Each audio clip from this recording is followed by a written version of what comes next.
matter where you are, no matter how far. Don't worry, baby, just call out my name. I'll be there in a hurry. You don't have to worry, but baby, there ain't no mountain high, no mountain high enough, ain't no valley low, no valley low enough, ain't no river wide enough to keep me from getting to you, baby.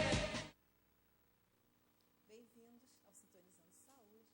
É sempre muito bom estar aqui com vocês. E nós temos repetido, no decorrer dos nossos programas, sempre, falado sobre a necessidade de cuidar de nós mesmos como um todo, né?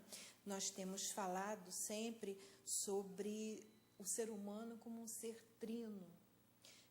Corpo, mente e alma funcionam em uníssono, ou seja, eles funcionam em harmonia. É necessário que eles funcionem em harmonia entre si, ou não vai funcionar bem, né?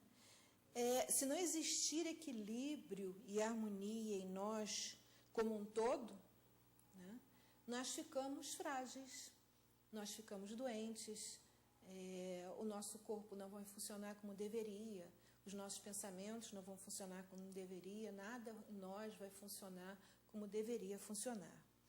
A questão é que, no nosso paradigma atual, ou seja, a nossa crença, a crença que nos circunda atualmente, ela é uma crença de que nós somos seres materiais.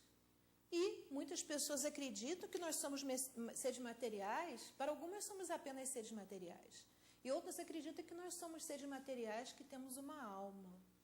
E eu tenho já tentado despertar para esse outro lado, que de repente, será que nós não somos exatamente um corpo que ganhou uma alma, mas ao contrário, uma alma, né, que ganhou um corpo? Isso dito assim, parece assim tão óbvio, né? Mas se nós formos pensar nos nossos pensamentos diários, na maneira como nós encaramos a nossa vida, na maneira como nós enxergamos as nossas doenças, tratamos as nossas doenças, vai dar para a gente perceber, né, um olhar para dentro de si mesmo, e vai dar para perceber que, na verdade, o nosso modo de perceber as coisas é o contrário. Porque se nós não pensássemos em nós como um corpo que tem uma alma, a nossa atitude seria diferente, bem diferente. Nós perceberíamos que é necessário, de repente, tratar a alma, porque dela está dependendo, é ela que, de repente, faz parte do processo que está correndo no nosso corpo, né? Nós não estamos tentando aqui entrar em méritos religiosos, a intenção não é essa. A nossa intenção agora é perceber como é que acontece esse processo. A ideia é essa, né? Como será que acontece isso? O que acontece para nós estarmos aqui hoje, nessa forma, falando com o corpo físico? O que acontece? Por que nós estamos vivos? Como é que é esse processo? É isso que eu estou querendo, vou tentar abrir um pouco os horizontes disso, porque à medida em que nós começarmos a ter um pouco mais de visão do fenômeno, né, do que acontece em si, nós vamos poder lidar melhor com as nossas questões internas, que se transformam em questões externas, e nós vamos ter uma percepção bem melhor desse processo, né? As nossas crenças atuais no que significa a doença e nos seus métodos de cura, elas são uma consequência da maneira como nós percebemos o mundo. Então, na verdade, nós temos que aprender a perceber o mundo nós mesmos. Não agir em função do que nos dizem, do que falam, ou isso, aquilo, mas perceber, tentar perceber o que está acontecendo com a gente, né? O tempo todo, não só quando nós temos um problema, mas o tempo todo. Seria importante para nós podermos estar bem, que nós possamos perceber como é que funcionamos. Então, a minha ideia é tentar agora ampliar essa compreensão que nós temos disso, né? E eu vou tentar fazer isso através de analogias, metáforas, comparações, porque eu acho que seria essa é a melhor maneira da gente começar a tentar entrar nessa questão, que é uma questão, ela é uma questão simples, na verdade, mas nós já complicamos tanto isso no decorrer dos anos, já temos tantas informações confusas dentro da gente, que eu acho que uma analogia, apesar de não ser nunca uma analogia perfeita, mas ela acho que vai, de repente, ajudar um pouco. A primeira analogia que eu gostaria de fazer seria a analogia com um grande gerador, né? O nosso corpo ganha vida na nossa primeira inspiração, né? Nós, ao termos a nossa primeira inspiração, né, nós ganhamos vida, nós nascemos, né, para o mundo. Ou seja, começamos a fazer parte de uma energia que já está presente no mundo. Quando você inspira alguma coisa que já está no mundo, né? E com esse primeiro acesso a isso que já está no mundo, nós chegamos à vida, né? A vida física, material, né? Então, nós podemos pensar nessa energia, eu vou pedir a imagem 1, nós podemos pensar nessa energia como sendo uma força maior, que a tudo permeia. É como se fosse um imenso gerador de energia, de onde partem milhões incontáveis de lâmpadas. Algumas estão acesas e outras se apagando por diversos motivos, né? Umas quebram, outras estão com algum problema, morrem, desaparecem. Quer dizer, isso seria uma analogia do que é essa energia permeando tudo. As lâmpadas seríamos nós, e esse gerador é que faz com que essas lâmpadas se mantenham vivas, né? Não o gerador, mas na realidade a energia que ele está emitindo é que faz com que essas lâmpadas se mantenham vivas. E no decorrer da vida, umas quebram, outras se apagam simplesmente, queimam. É um processo exatamente dessa transição da vida, dessa transição pelo físico, pela matéria, né? Dessa forma, a gente pode ter uma visão um pouco melhor, seria uma forma de conseguir segurar mais, assim, compreender melhor essa questão de que nós vivemos imersos numa energia que a tudo permeia. E aí, então, nós vamos passar agora para a nossa segunda analogia, para a nossa segunda metáfora, que é a metáfora da vela. Nós vemos uma vela aí, a vela tem o seu corpo, a vela em si, ela tem o pavio, ela tem o fogo e ela tem a luz. São coisas distintas dentro de uma vela. Vamos para a imagem seguinte e vamos tentar fazer uma analogia dessa vela com o nosso corpo. Alguma coisa, nós, na outra analogia que fizemos, poderia ser a lâmpada, né? Então, a vela, ela vai ter um corpo em que ela pode estar apagada, e aí não vai ter a luz, não vai ter a chama, mas ela vai ter um corpo físico. Tá? Aí nós vamos para a imagem seguinte. Essa vela, ela tem um pavio. Esse pavio, nós poderíamos fazer como se fosse, pensar nele como se fosse a nossa mente. Esse pavio seria o responsável pelo resto que vai se processar. Uma pessoa que tenha problemas no cérebro, por exemplo, não consegue se manter viva. Então, podemos fazer essa analogia do pavio com a mente. Na imagem seguinte, nós vamos ver que nós temos também o fogo. E aí nós podemos pensar no fogo como a nossa alma, né?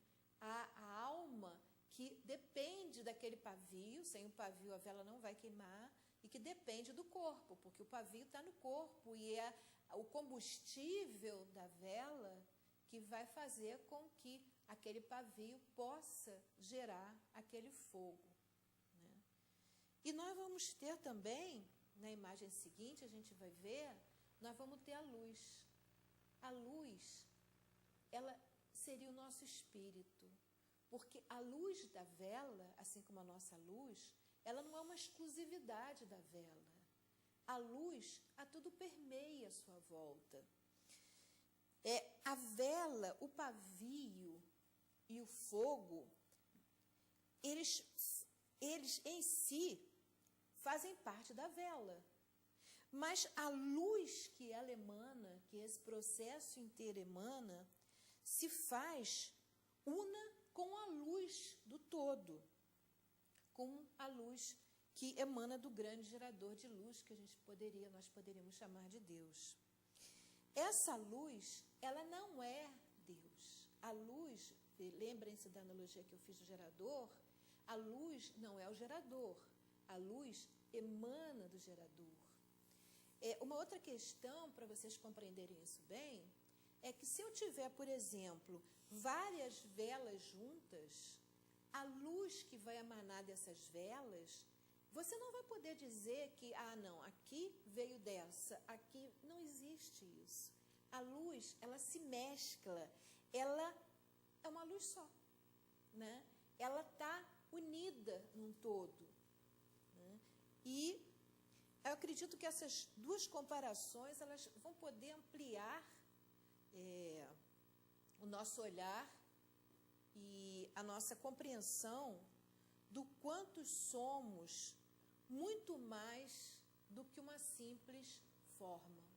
Toda a questão está aí.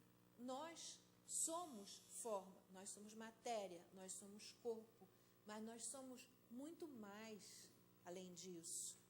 Muito mais do que uma forma de matéria que, na verdade, não se basta a si mesmo e não existe independente do todo. Nessa relação da forma com o todo é que se processa, normalmente, é que desencadeia tudo que acontece na nossa vida. E nós, muitas vezes, não percebemos isso. Porque às vezes é dolorido, por diversos motivos.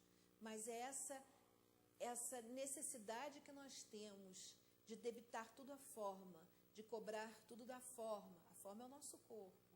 Essa necessidade que nós temos de pensar a nível de forma, de pensar nosso corpo como uma coisa independente, que pode existir independente do todo. É como eu querer pensar na vela que está emanando aquela luz e achar que eu posso fazer um recorte nela e dizer, não, essa luz que está aqui, ela veio dessa vela. Ou então, até mesmo, a gente faz sem perceber, eliminar a luz da história, né? E agir como se nós fôssemos simplesmente uma vela com pavio. Não acender o pavio e não deixar que a luz se expande, que a luz traga vida, né? Isso acontece muito, apesar de a gente não perceber. A gente tentar o tempo todo sufocar a luz e tentar apagar esse pavio, né? Isso é uma forma que nós temos muitas vezes de nos sentirmos seguros. Se nós deixamos a luz se espalhar, muitas vezes nós temos de lidar com conteúdos com os quais nós não estamos dispostos a lidar. E isso é que vai gerar, na verdade, os problemas e as coisas que vão acarretar no nosso corpo. Esse fato, né, isso tudo que eu falei até agora, que eu espero que tenha trazido uma boa compreensão, né, que faz com que eu insista na questão de que eu não gosto da palavra prevenção.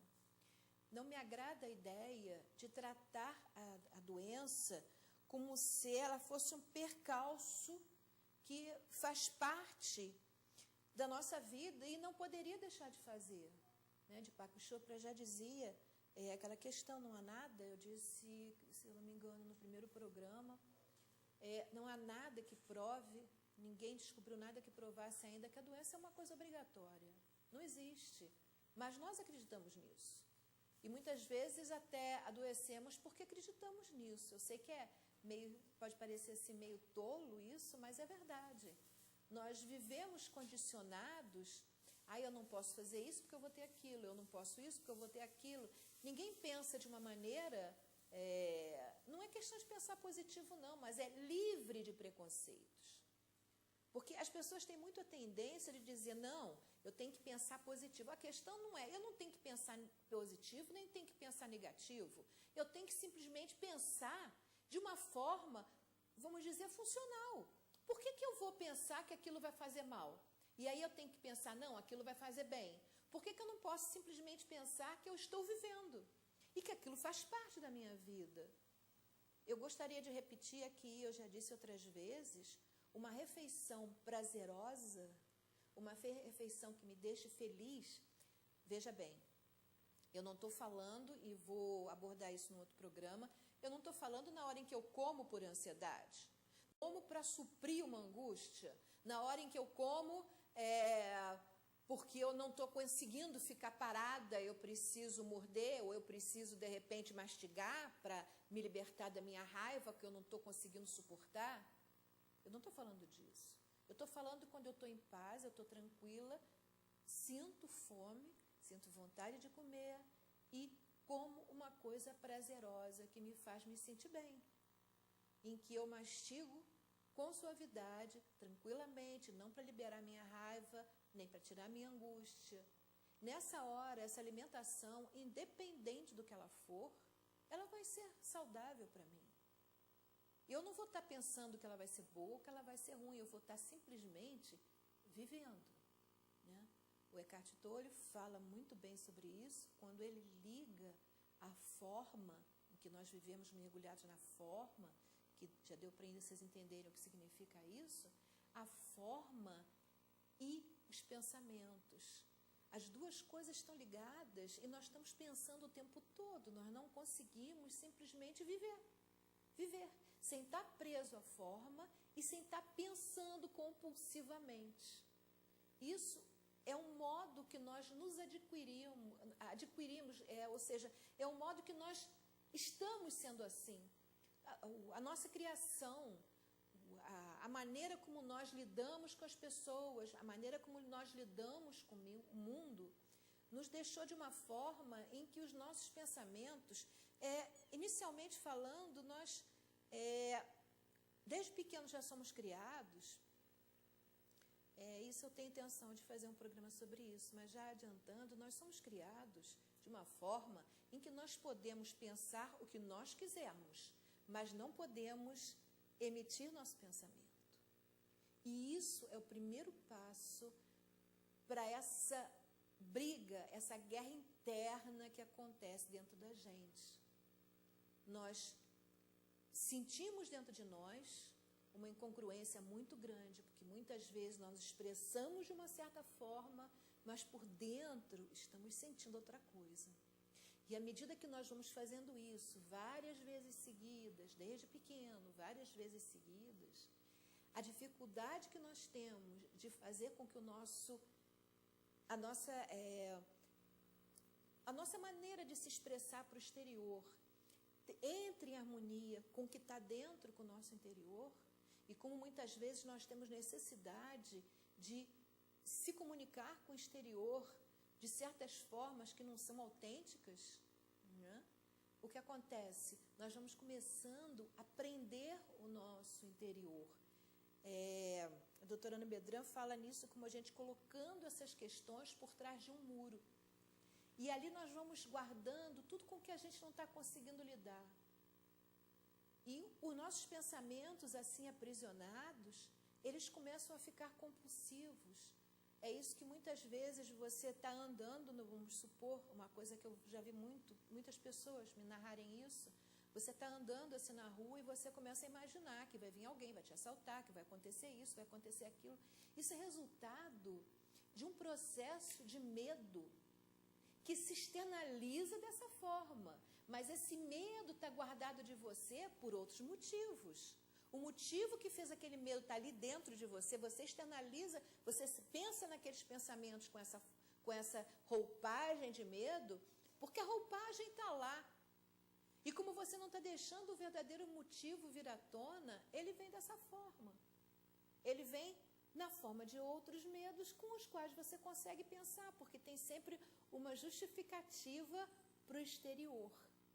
E aí você tenta, de uma maneira precária, tentar fazer com que o teu interior se harmonize com o teu exterior. Ou seja, você tenta emitir coisas que você acha que são realmente o que você está pensando. E, na verdade, não são. Você só vestiu aquela roupa ou de medo, ou de raiva. Quando uma pessoa, por exemplo, vê um fato acontecer e exprime uma raiva imensa. Eu vi no Facebook uma colocação que está circulando lá de uma pessoa que fez críticas assim muito fortes, muito violentas aos ateus, colocando que ela teria atitudes realmente até difíceis de colocar aqui, né? Mas muito violentas. E eu pergunto, por quê? Realmente essa pessoa odeia tantos ateus a ponto de ter vontade de fazer essas coisas? Não. A figura do ateu, né, foi a imagem que ela colocou para tentar descarregar aquele ódio, aquela raiva profunda, né, que está guardado lá dentro, que não tem nada a ver com os ateus. E numa hora dessas, quando você reage a uma pessoa dessas e reage com violência, primeiro, quando você reage com violência, você já está reagindo em função de algum conteúdo de violência que está dentro de você, porque eu só posso externalizar o que está dentro de mim. Se eu reajo com violência, até mesmo uma coisa que esteja totalmente errada, não discordo disso, mas se a minha reação é de violência, é porque essa violência está dentro de mim.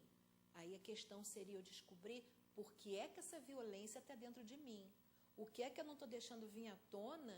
O que é que eu estou reprimindo? O que é que eu estou escondendo atrás do meu muro que está fazendo com que eu me sinta com esse ódio todo?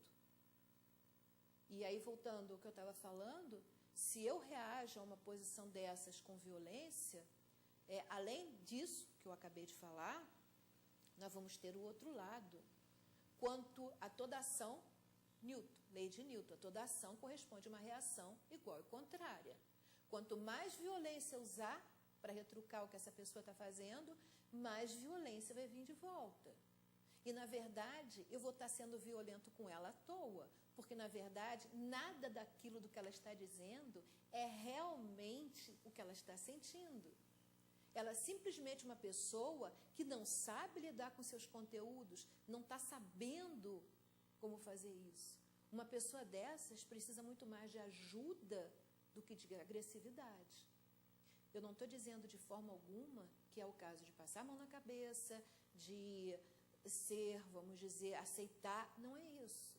Mas pode-se realmente se colocar essa pessoa, chamar essa pessoa à responsabilidade e tentar despertar nela o que ela está fazendo, sem ser de uma forma agressiva.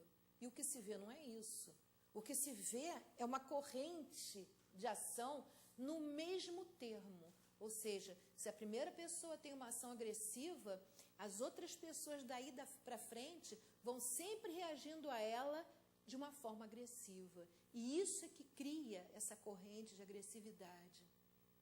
E, repetindo, se eu reajo a isso com agressividade, seria legal se a gente tem mania de fazer isso, tem esse hábito, parar e pensar um pouco. Por quê? Por que essa agressividade tão grande está dentro de mim? Por que o meu olhar para essa pessoa não é de compaixão, de complacência, mas é de agressividade, né? Lembrem que compaixão e complacência não é... Eu vou contar aqui num programa, eu vou trazer, eu já falei, mas não contei, a história das 10 virgens.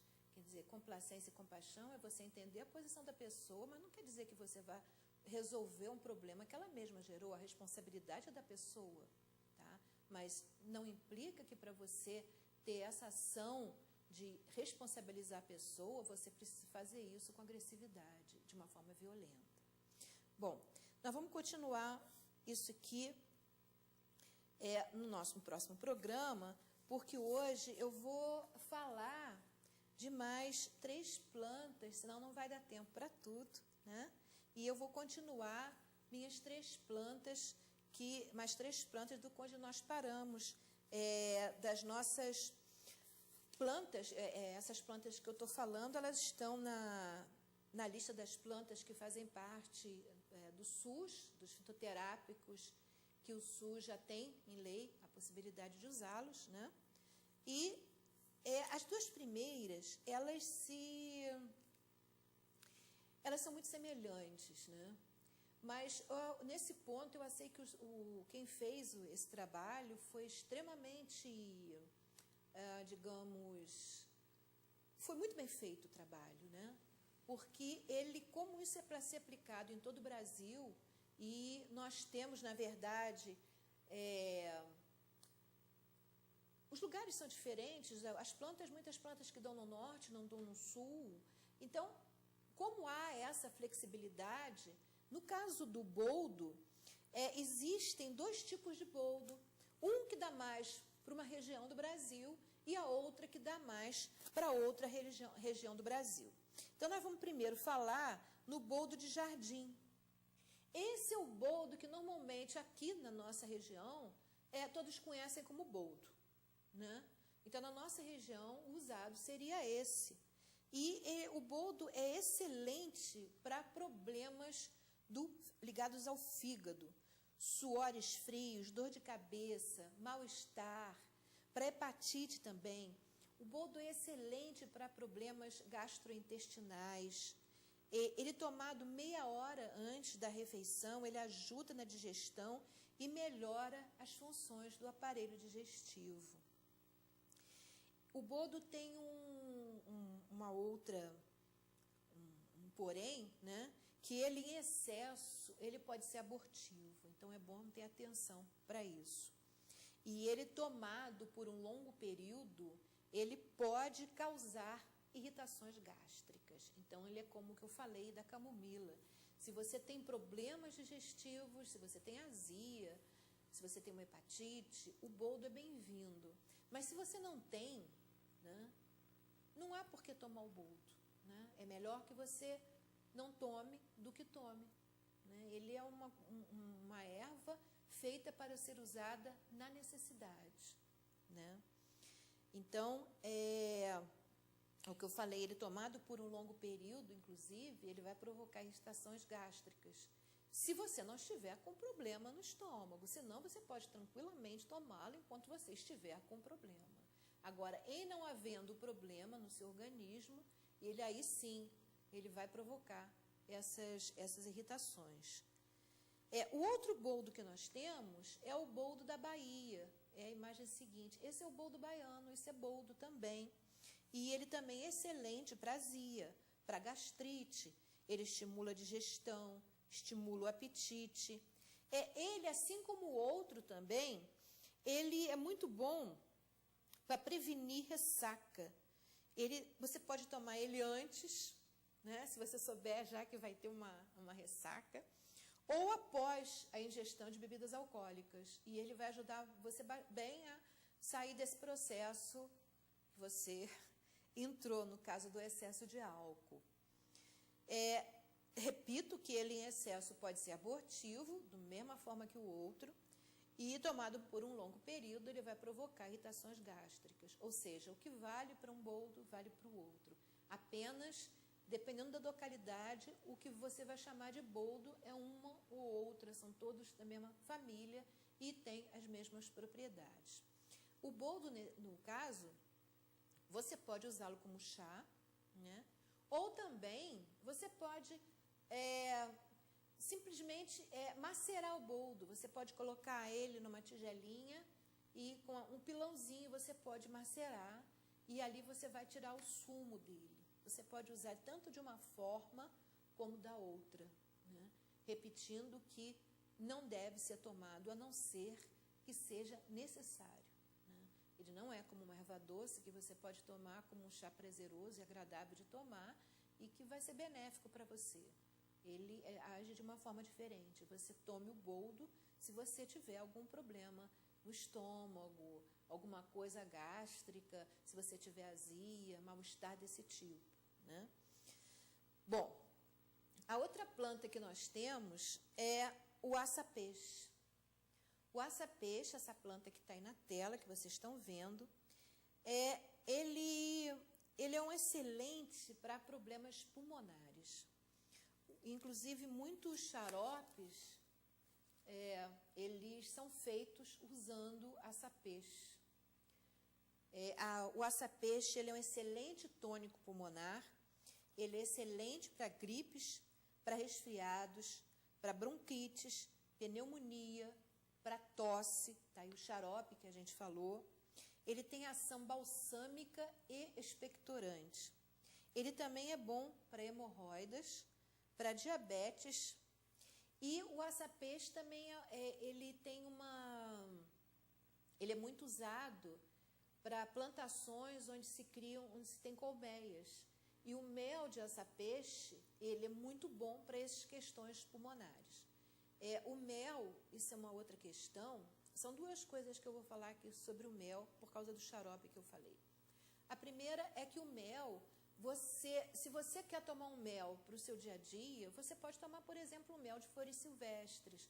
Você pode escolher o mel em função do sabor do mel.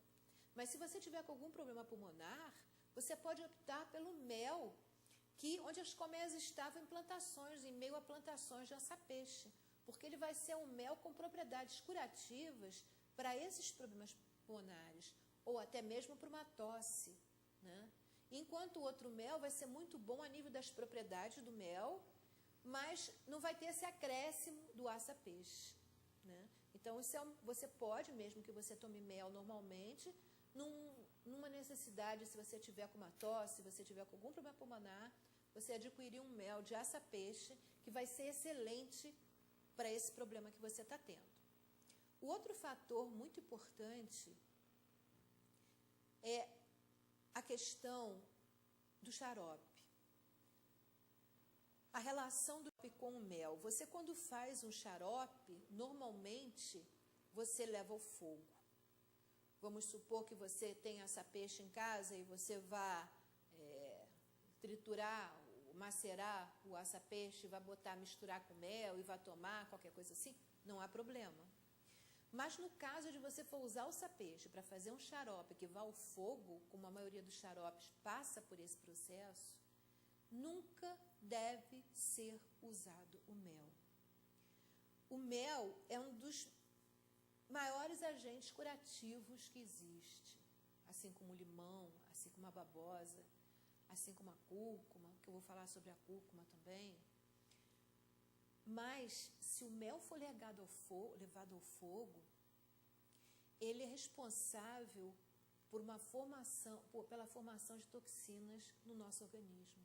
Um produto que simplesmente é maravilhoso em qualquer processo de cura, é excelente para o organismo. O mel só não é benéfico para um número mínimo de pessoas no mundo que são alérgicas a mel, né? Seriam alérgicas a tudo que vem do mel, a própolis, a tudo. E é um número pequeno de pessoas.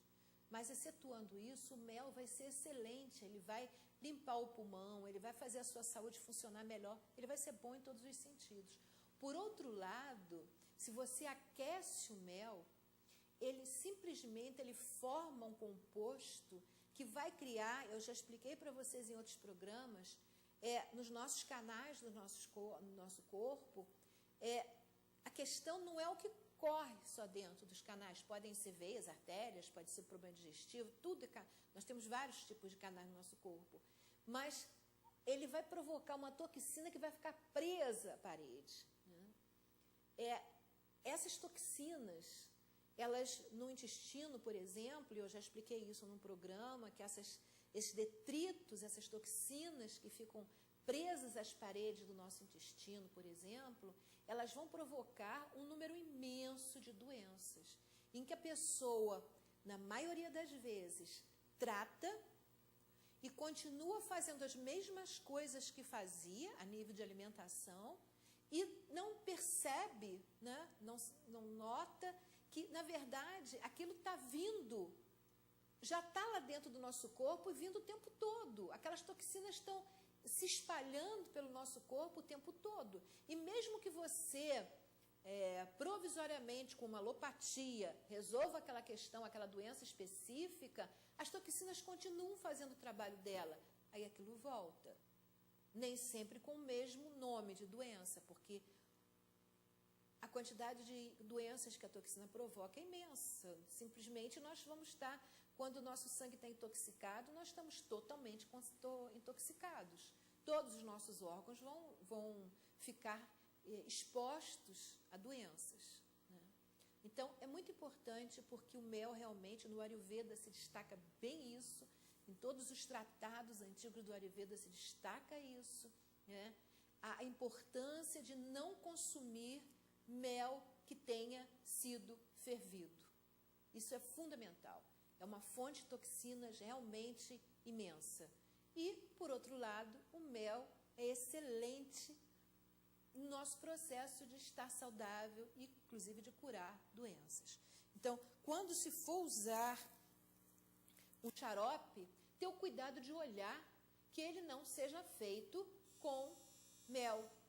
Por exemplo, quando eu falei no gengibre, eu falei também sobre isso. Você pode fazer aquela mistura, por exemplo, a balinha de gengibre que as feiras vendem, ela é feita com açúcar mascavo. Você pode fazer o seu xarope com açúcar mascavo.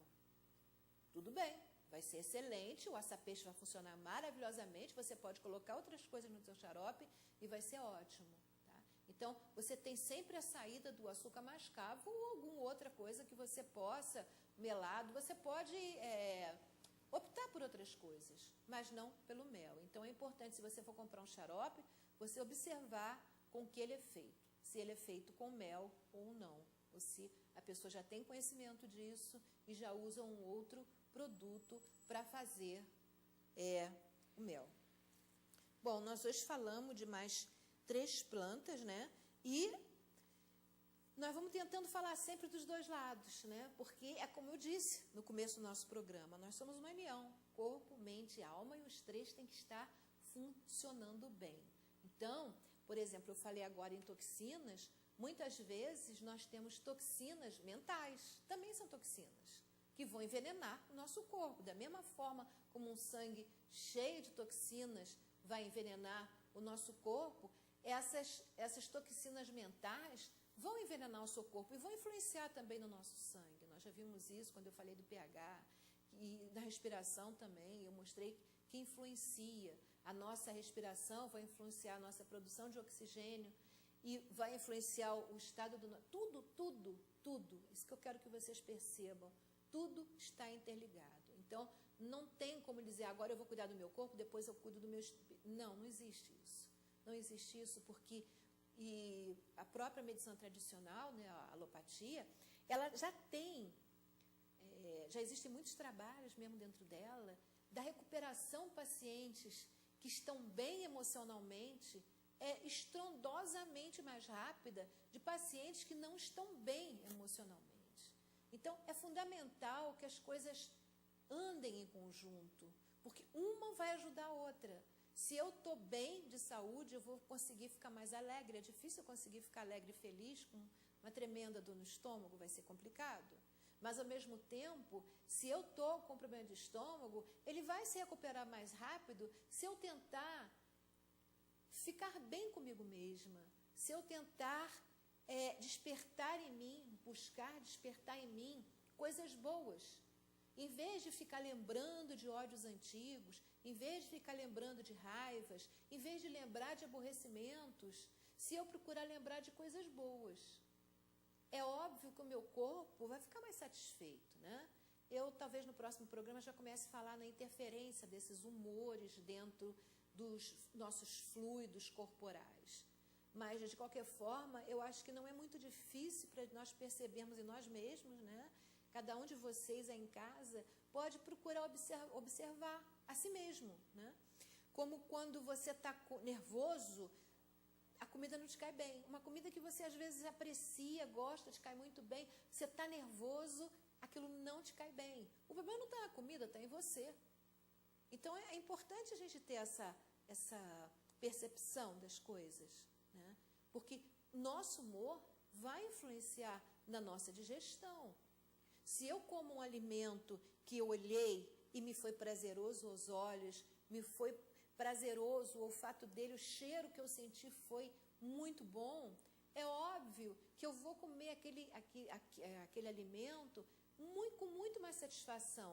E, consequentemente, o meu corpo vai estar muito mais bem preparado para produzir os líquidos necessários para fazer a digestão daquele alimento, tá? Bom, vamos agora à nossa historinha de hoje.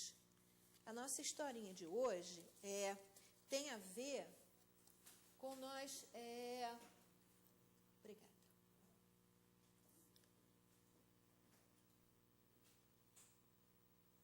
Qualquer xarope, a Cleusa da Mosela, ela pergunta se o xarope de mel agrião tem algum problema pelo mel ter sido fervido. É óbvio, qualquer mel. Isso aí é uma coisa que já está nos shastras antigos de 5, 7 mil anos antes de Cristo, nos shastras do Ayurveda, você pode encontrar isso. Não se ferve mel. O xarope, o agrião, é muito bom. Só que, se você botar o mel e ferver, deixa de ser bom.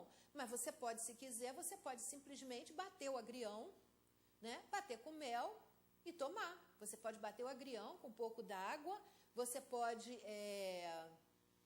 Eu não aconselharia o leite, porque o leite provoca muco e, nesse caso específico, estou supondo que a pessoa está com um problema no pulmão. Então, a gente não deve promover a formação de muco, ao contrário.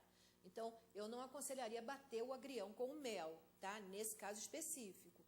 Eu diria para bater com um pouco de água, pode coar e depois junta o mel.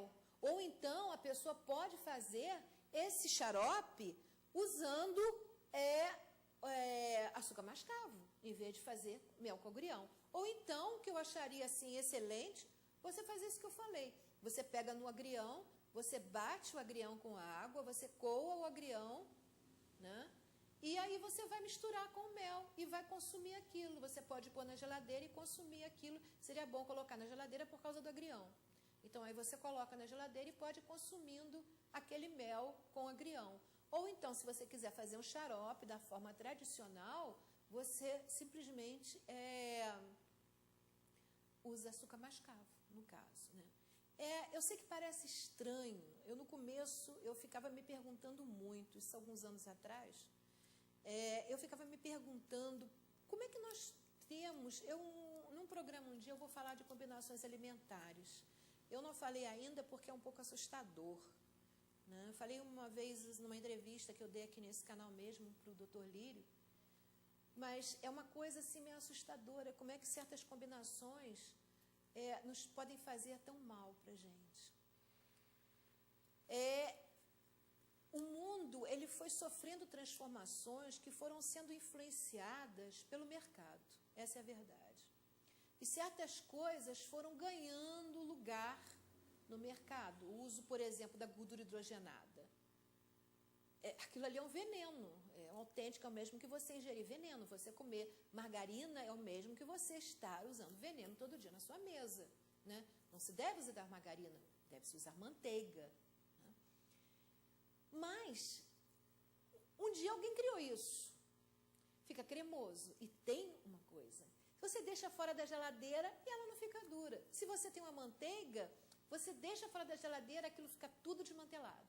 Você põe na geladeira e fica tão duro que você não consegue passar no pão. Veio aquele produto, a margarina, nossa, que maravilha, fica fora da geladeira e fica cremoso. É fantástico. Ou você pode até deixar na geladeira, que não precisa. Lá no rótulo as pessoas não leem, mas não precisa ficar na parte da geladeira. Não sei nem por que deixam, porque eu já li vários pacotes de margarina, eu sempre olho muitas as embalagens para estar atualizada, e diz que não precisa ficar refrigerado, né? Mas aí, deixe fora, deixe dentro, você vai ter sempre um produto cremoso. Isso é prático para as pessoas. É o caso do forno de micro-ondas. É prático, mas é extremamente ruim para o nosso organismo. É maléfico para o nosso organismo. Só que as pessoas vão tampando os olhos em função da praticidade. eu não tenho 20 minutos para esperar a minha comida esquentar, mas eu tenho 2 segundinhos para botar ela ali no micro-ondas e deixar quente. É prático, é muito prático, concordo, mas você vai pagar o preço. Né? Muitos casos de problema, por exemplo, de tireoide, vem da margarina. Né? Existem muitos estudos, quem quiser ir para a internet procurar, já existem muitos estudos sobre isso, mas o mercado está dominado por certas... Não é só a indústria farmacêutica, também já existem muitos órgãos que gritam isso em alto e bom tom. Não é só a indústria farmacêutica que está manipulando o mercado. Né? E a questão é que, por exemplo, no caso da margarina, vamos ver quem paga essas pesquisas.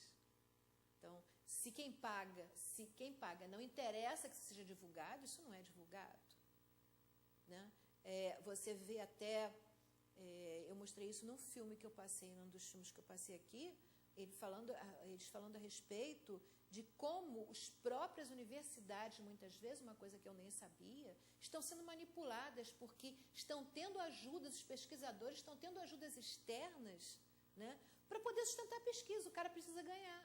Se o governo não paga, alguém tem que pagar. E, muitas vezes, interessa a pessoa que não interessa que aquilo venha à tona suportar aquela pesquisa, porque aí ela pode controlar o quanto aquilo vai ser divulgado. Infelizmente, nós vivemos isso no nosso dia a dia. Então, se for mel e agrião no fogo, sim, vai fazer mal. Qualquer forma que você aqueça o mel, ele vai produzir um conteúdo viscoso que vai formar toxinas no seu corpo. Mas aí você tem essa opção que eu falei. Se você quiser usar o mel com agrião, você pode fazer isso sem levar o mel ao fogo. Né? Muito bem. Vamos então para a nossa historinha, os bordados de Deus. É uma historinha de uma criança que, quando era pequena, a mãe bordava muito. E ela se sentava no chão brincando perto dela e perguntava o que ela estava fazendo. Nós temos aí a nossa imagenzinha número 1. E a mãe sempre respondia que estava bordando. Todo dia a criança perguntava a mesma coisa e a mãe sempre respondia que estava bordando.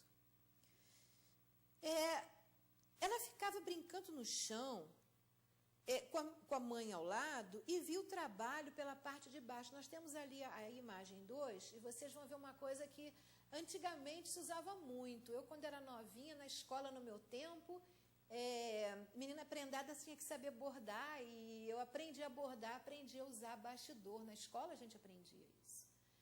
E o abastidor você borda com ele no alto e por baixo você vê o avesso do bordado. Né? E a criança sempre perguntava o que ela estava fazendo e ela dizia que estava bordando. Mas a criança dizia, mãe, está tão estranho, porque ela viu o avesso do bordado, né? Mãe, está tão estranho e confuso que você está bordando. São um amontoado de nós e fios de cores diferentes, compridos, curtos, uns grossos, outros finos. Ela não conseguia entender nada. A mãe sorria e, olhando para a criança, explicava que, visto de cima, era possível entender o que ela estava bordando. Aí é o avesso do bordado. A mãe dizia que quando ela terminasse o bordado, ela colocaria o filho no colo e ele poderia então ver o bordado da mesma forma como ela via. Mas ela continuava a se perguntar lá de baixo por que ela usava fios de cores escuras e outros de cores claras. Seria a imagem ainda anterior, que é o avesso do bordado. Por que tudo parecia tão desordenado, tão embaraçado? Por que existiam tantas pontas em nós? Por que ela não via uma imagem com forma definida? Por que demorava tanto para fazer aquilo? Um dia a criança estava brincando no quintal e a mãe chamou e disse para ela sentar no seu colo. A criança sentou no colo. Aí vem a imagem 4, então. Que a criança não podia acreditar no que via, porque era muito lindo. Visto pela parte de baixo, era tudo muito confuso. mas visto pela parte de cima, era uma imagem muito linda, muito bonita. Então a mãe disse que tudo parecia confuso e desordenado, porque ela não sabia que o verdadeiro desenho estava na parte de cima, mas que agora, ela olhando pela parte de cima, da mesma posição em que ela estava bordando, ela podia ver o que ela estava bordando. Muitas vezes em nossas vidas, nós olhamos para o céu e perguntamos a Deus, o que Ele está fazendo? Isso acontece muitas vezes conosco. E talvez eles tentem nos responder que Ele está bordando a nossa vida. O problema é que nós temos dificuldades em ouvir as respostas de Deus. Nós não silenciamos nossos pensamentos. Estamos muito presos à forma, né? Mas, se nós ouvíssemos o que Ele disse, nós diríamos a Ele o mesmo que a criança disse. Mas Deus está muito confuso, está muito desordenado. Tem muitos fatos ruins que não terminam. E tem muitas coisas boas que me acontecem, mas passam tão rápido. Por vezes, os fios são tão escuros e nós gostaríamos que esses fios fossem mais brilhantes. E ele diria que é porque nós estamos olhando pelo avesso. E Deus diria, acredito eu, para nós confiarmos nele. E para nós vivermos dando o melhor de nós mesmos a cada instante. Esse é o grande segredo. A cada instante da nossa vida, nós não nos preocuparmos com antes nem com depois, mas a cada instante da nossa vida, nós darmos o melhor de nós mesmos. Pois são esses instantes, são esses momentos que vão construir o nosso bordado. Na verdade, um dia Deus vai nos colocar no colo. E aí nós poderemos ver o plano da nossa vida, da posição em que Ele está. Seria legal se a gente pudesse perceber que a cada instante, a cada momento, é que constrói a nossa vida. Na verdade, não existe, é complicado, mas não é tão difícil assim se a gente tiver um pouco de paz interior, de compreender que não existe o antes, não existe o depois. Na verdade, tudo que existe é o agora, porque quando eu for viver o meu futuro daqui a pouco, eu não estou mais vivendo o meu futuro, eu estou vivendo o meu agora. Então, na verdade, o tempo não chega nem a existir. O tempo pode existir para a forma, mas ele não vai existir, na verdade, para mim, como ser humano, íntegro, pleno, composto de corpo, mente e alma. Porque essa trindade que eu sou só vai funcionar no momento presente. Ali eu vou poder agir, ali eu vou poder decidir se eu quero viver aquele momento ou se eu quero viver um momento que já passou. E aí o meu momento presente não é mais o que eu tenho possibilidade de criar, mas simplesmente eu vou recapitular alguma coisa que já for e vou perder a oportunidade de dar mais um ponto naquele meu bordado, né? Então, é importante que nós possamos, não importa as angústias que nós tenhamos, tentar, quer dizer, eu sempre digo aqui que tudo depende da nossa vontade. Então, a ideia é tentar, não amanhã, não depois, mas hoje, agora, viver bem. Isso é possível, porque vai depender de mim. Para eu estar bem, eu não preciso que ninguém me dê nada, que ninguém faça nada. Eu só preciso respirar e agradecer a Deus por estar vivo e tentar olhar com bons olhos o que está à minha volta.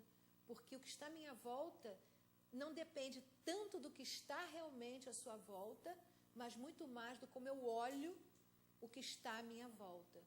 Os olhares mudam dependendo da pessoa, de quem é o olhar, né? Então, isso é fundamental. É muito importante que a gente tenha essa percepção e tentar, né? Até mesmo quem achar que isso não é muito, é um pouco de tolo, Tenta viver bem o momento presente. Em vez de pensar, vai me acontecer... Não, tenta pensar alguma coisa boa. Tenta entrar nessa sintonia. Nós somos que nem rádios, funcionamos na frequência que nós colocamos. Se eu coloco numa frequência ruim, eu vou funcionar em coisa ruim. Muitas coisas ruins vão vir. Se eu coloco numa frequência boa, eu vou atrair coisas boas. Indiscutivelmente, no princípio, esse processo vai ser mais difícil, né? Eu não discordo disso. Se eu estou funcionando o tempo todo numa frequência ruim, mesmo que eu mude a minha frequência, não vai mudar assim de uma hora para outra.